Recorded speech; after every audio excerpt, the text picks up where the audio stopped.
Tech 3 Lab, je dois souvent analyser des signaux neurophysiologiques qui proviennent d'un même individu, c'est-à-dire son activité électrodermale, son rythme cardiaque, ses données électroencéphalographiques ou le mouvement de ses yeux. Et je dois tenter de trouver des modèles qui vont nous permettre de modéliser conjointement tous ces signaux neurophysiologiques.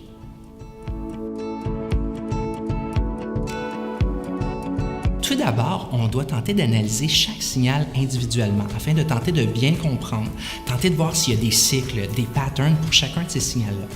Et ensuite, ce qu'il faut faire, c'est tenter de trouver une structure de corrélation entre ces différents signaux-là pour tenter de voir s'il n'y a pas un signal qui est en train d'influencer un autre signal.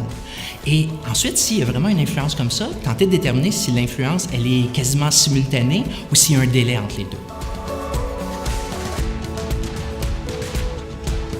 Tout d'abord, en étant capable de bien modéliser un signal, on va être capable de distinguer le bruit du vrai signal.